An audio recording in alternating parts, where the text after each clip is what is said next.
Come, come, let's hear the moral story. Come, come, let's hear the moral story.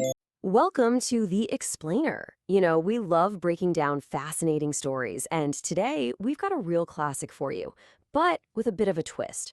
We're going to do a super high-speed, modern remix of the one and only Hansel and Gretel.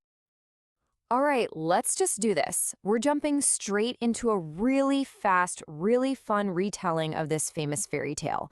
So yeah, no long intros, we're getting right to the good stuff, the story. Okay, first up, a grim beginning.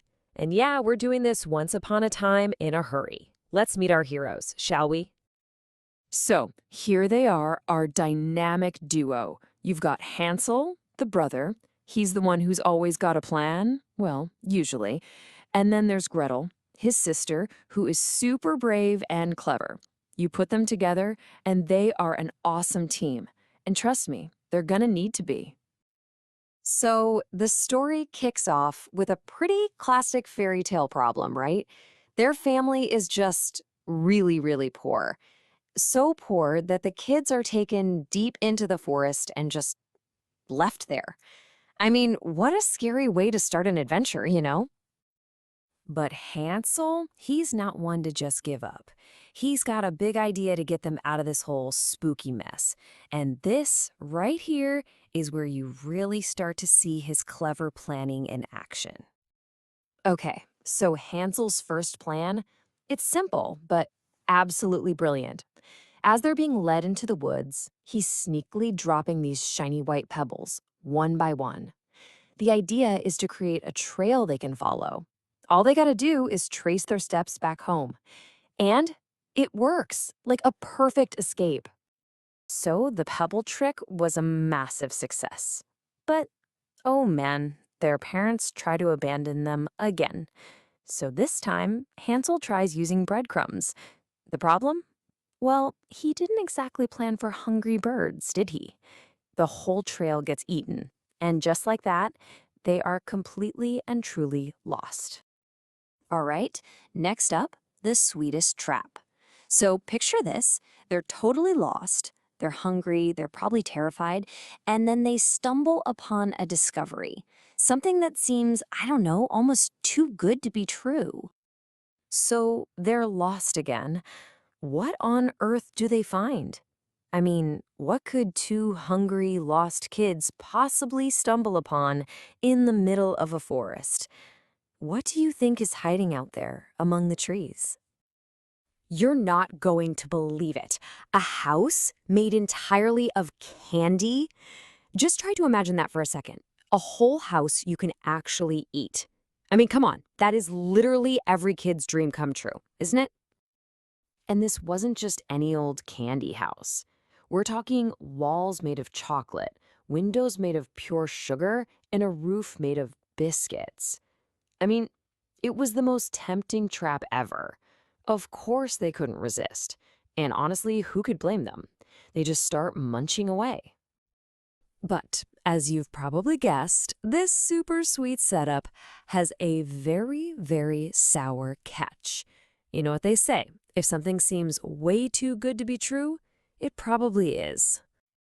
Yep, uh-oh is right, because the owner of this delicious-looking house shows up, and let's just say she is not friendly.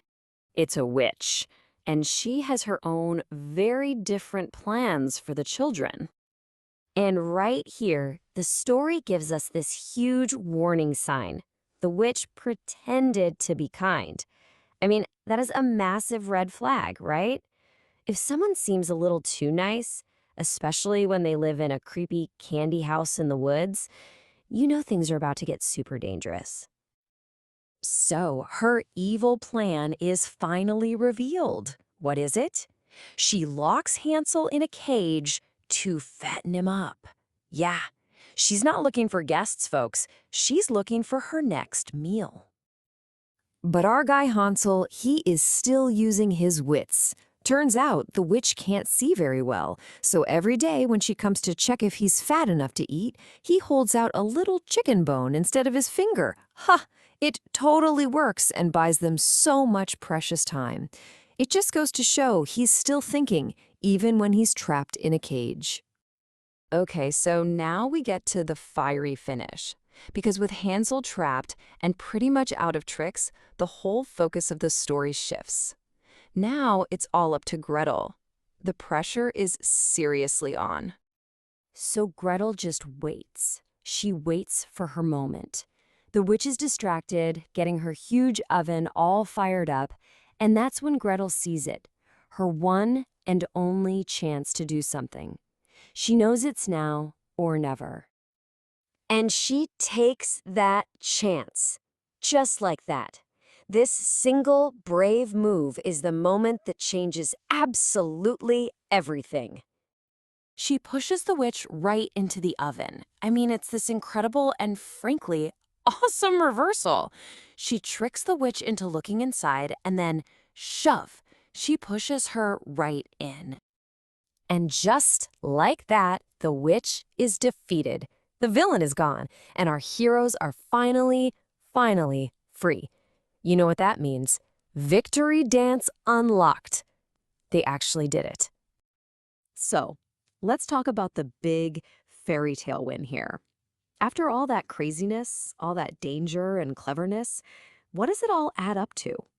What can we really take away from this whirlwind of a story?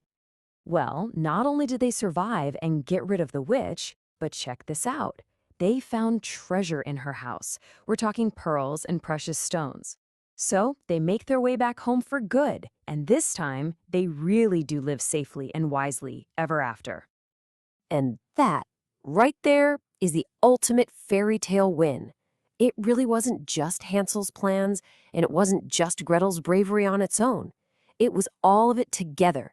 Teamwork plus bravery plus brains, that's what got them the victory. So it makes you wonder, right? What classic story do you think needs a modern remix next?